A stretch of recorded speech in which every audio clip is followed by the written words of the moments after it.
What's poppin', everyone? Today we'll be covering the recent street event that makes up the first third of the official Olympic scoring and the last leg of the 6 competitions prior to the big final 2, each of which will only make up a third of the final rankings, with this current event barely being 6% of their total score, making this more of an event for country rankings rather than overall. As seen with Nyjah Huston and Aurélien Girard both being absent from this event, in preparation for the last 2 and most important competitions prior to the Olympics later in late June, early August. With a total of $100,000 being spread across the top 8 finalists, amongst both men and women, at every stop along the way, a nice $40,000 first place prize just seems too tempting for some skaters to pass up. Tell them to bring me my money. So let's get into it and go over this fiasco of an event that took place this weekend in Dubai. Although the park event went off without a problem, the street event was definitely problematic to say the least. Faced with a full day rescheduled due to rain on Saturday, the semifinals were forced to be condensed to make way for the finals occurring later that same day. In order to save time, the judges opted to cut the 2-5-3 format for the semis and go purely based off the best of 2 runs only. This proved to be very alarming for any skaters who had planned for those single tricks to help boost their score in the finals, and not to mention that due to weather, any additional practice time skaters would have needed to adjust those lines was cut, leaving them with no choice but to speed through both semis and finals in one day, and that can play a huge role in placing, as we see later on, and previously with Street League in Paris 2024. Unfortunately, as much as it would have made sense to install roofing or maybe host this event indoors, Dubai seems to have a very strict skyline appreciation rule, so I don't really think they have much say in the matter and choice in being outdoors. Are you gonna cry now?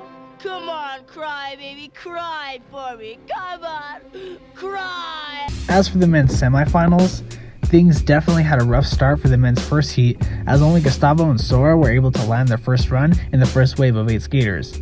Gustavo Ribeiro nailed his first shot with an 85.34 run, which proved to be just high enough to secure him the 3rd spot in the finals without having to worry too much about being bumped out, whereas Sora had to overcome that 80-point marker to make sure he was safe, with the next heat consisting of the top 8 from quarterfinals. He put down the highest score of the semis with a 92.03 second run to replace his first run at a 78.92, which landed him in the first position ahead of Richard Turry and Gustavo. Although Kyrie was able to throw together 2 high enough scoring lines to land him at 4th, his arch nemesis Yuto was unfortunately punished by the almighty hands of the judges for simply not trying hard enough in the final of his 2 runs.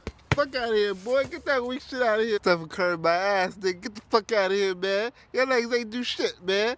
Having bailed on the first attempt, he opted for a run that was safer to land but still typical Yuto quality to try and squeeze into the bottom 8 for finals, but for some reason the judges felt that this final run was just not as good enough as compared to either Descenzo's 72.03 or Yukito's 72.9, which I definitely beg to differ and felt Yuto was one of the handful of skaters who suffered the most from not being able to use the single tricks. However, this event is only worth 6% of the total event cycle, so I doubt Yuto is really concerned about himself in the grand scheme of things. Not having any single tricks to rely on, skaters like Jake Olardi, Felipe Gustavo, and Seno Watanabe were dusted out of the lineup, which is really a shame as the 2-5-3 format really rewards skaters heavily on single tricks as they end up being 2/3 of their total score.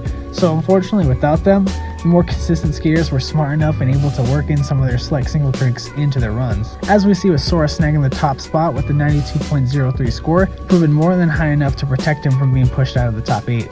With only 2 chances to secure your spot in the finals, we can really see an all-out battle for the top 3 in the overall average scores, of which is no surprise that they heavily reflect the final scores, but Richard Turry proved to demonstrate higher consistency than that of Gustavo Ribeiro with 2 scores above an 80. With Kyrie pulling through on the second run and Turry just being a bit more consistent, they were able to snag 4th and 2nd respectively, and they had the highest averages behind Sora.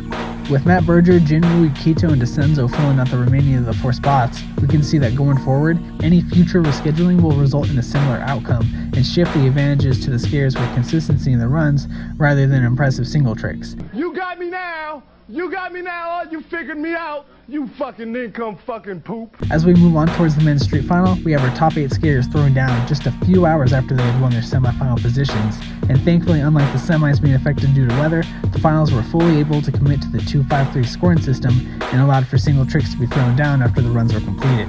Now with the 2-5-3 system, skaters get 2 chances for their best 45-second line, then 5 attempts at their 2 best tricks, of which the best line will be added to the 2 highest scores for the single tricks to get the final score overall. With this being said, if a skater bails both lines and more than 3 of his 5 single tricks, they will have 0 chance of winning any of the top spots unless somehow every skater does just as bad. Unlike SLS, where they only take the 4 out of 7 highest scores across the board, the 45-second line with the Olympic events counts for 33.3% of your total score, regardless if you land a 90 on every single one of those 5 tricks. With the judges rewarding skaters on a similar score from lines they had in the semifinals, a majority of skaters opted for trying to repeat their last success, with exactly half of them improving their best line score compared to the semis. Luckily, not having to rely solely on 45-second lines like they did in the semis, the single trick section would prove to be where a definitive winner will be made.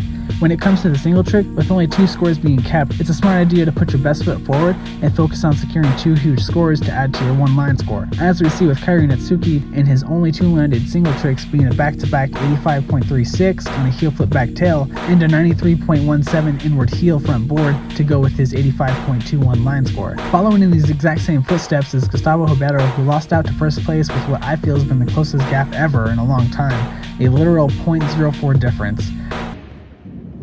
See, now that's some bullshit. This just serves as an example of how judges are splitting hairs, with Gustavo having the highest line score of the night, but Kairi having the 2 higher single tricks, which was just enough to barely snag the top spot on his 4th try for a final score. All before our top placing semifinalist Sora Shirai dropped the highest single score trick of the night, a 97.01 on a 270 sugarcane to regular down the main handrail. Unfortunately, this score just highlights how necessary a high 45-second line score is, with Sora missing out on his first place spot due to his lower scoring, having only needed a 72.54 to take first place, just shy of 2.55 points on that run. In hindsight, had he not bailed on both of his runs, based on the semifinal scoring, he could have easily taken that first place spot with the final trick. Sadly, it just wasn't so, and Sora had to settle for 3rd behind Gustavo in 2nd and Kairi in 1st. With no appearance from manager Yuto, it's glad to see skaters like Gustavo and Kairi take advantage of the moment in this last stop before the big final 2 events. Definitely was an insanely close score to compete with Gustavo, but with barely a 0.04 lead, it may as well have been a tie for all I'm concerned. Now, compared with that of the park event last weekend, the exact opposite happened for the women's event, as there was a lot of questionable calls being made towards the finals. Kicking it off with the semifinals, it was clear that with the heavy roster of skaters from Team Japan, it was going to be every skater for themselves to battle their way to the finals. Based on the top line scores, it's easy to see the degree of intensity got vastly more difficult as we went down the lineup, showing just how far advanced these top positions are compared to the rest of the women as you work your way down the placing. As we can see, with not a single skater from the first heat earning above an 80, with no single tricks to save them either due to the weather we're scheduling. Chloe and Rayssa both showed out and let everyone know why they earned those 2 final starting positions, with both each getting the highest 45-second line score of the semis. We the best!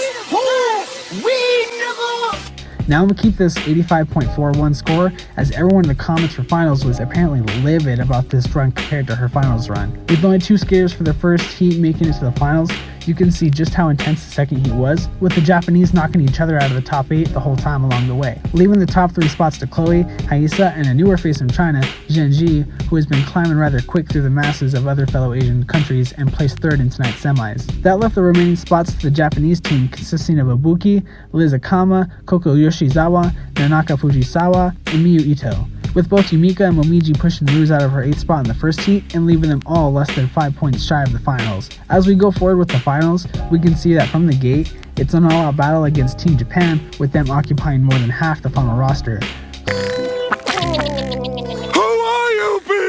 Chloe Cavell held her top spot in the first half, landing the highest scoring line of the night in her usual fashion, by taking advantage of flip tricks being a huge boost in scoring. She landed a 93.49, setting her score more than 5 points ahead of Liz Akama's 87.84 and Rayssa Leal's 84.16. Now when it comes to Rayssa's top line score, there was a huge upset in the comments about it being scored unfairly compared to her semifinal run and to that of Chloe Cavell. And after having taken a hard look at the evidence presented by both lines, I can say that without a doubt, Rayssa was definitely fucked over on her second run. Bullshit! Boo this man! Having rewatched and comparing both lines, she takes her 45-second run from the semis and makes some drastic improvements, such as swapping out a kickflip front board for a kickflip front blunt, a backside tail instead of a backside crook, followed by a kickflip 50-50 to replace a backside tail shove, before heading to the final rail where she did a kickflip front board instead of a front blunt.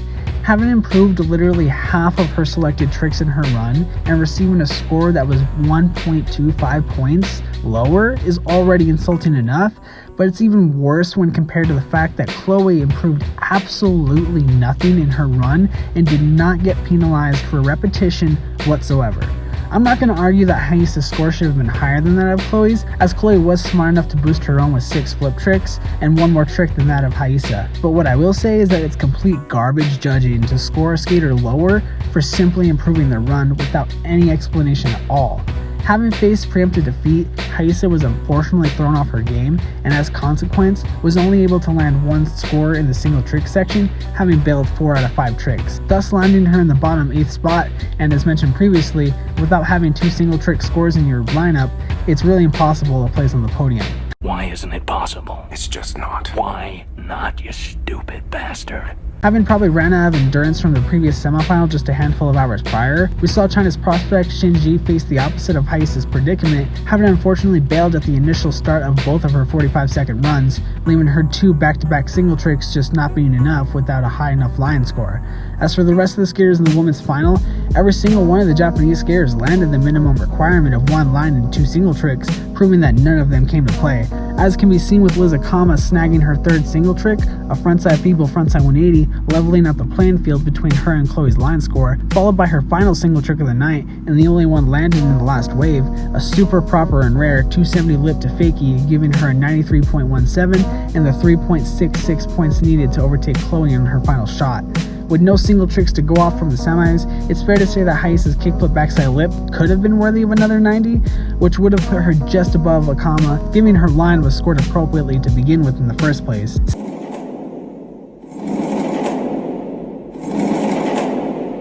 I am very uncomfortable with the energy that we've created in the studio today. And with Chloe bailing her crook nollie flip on the final attempt of the night, which in hindsight, she only had to be a minimum 87.22 to pass Akama, showing that if she's going to win first, she at least wants it to be undebatable. With the conclusion of both men's and women's street finals, we can see the final chapter close in the first third of the micro events, as we move on to the last 2 final big ones in Shanghai and Budapest before heading to the Olympic Games in Paris. This street event definitely had a lot of problematic moments, from bad judging to bad weather all around, and as much as this final event was only worth 1/12 of the total rankings, with the Japanese women, the rankings are a lot more closer, and this makes much more of a difference. Meaning that when it comes to women's street skating, Japan's having a tough time securing just which 3 skaters in their plethora of competition maniacs will be making their way to the Olympic Games. Whereas other countries have a clear distinction in just which of the top 3 are participating, countries like Japan and Brazil just have such a hefty amount of competition-based skaters to pick from.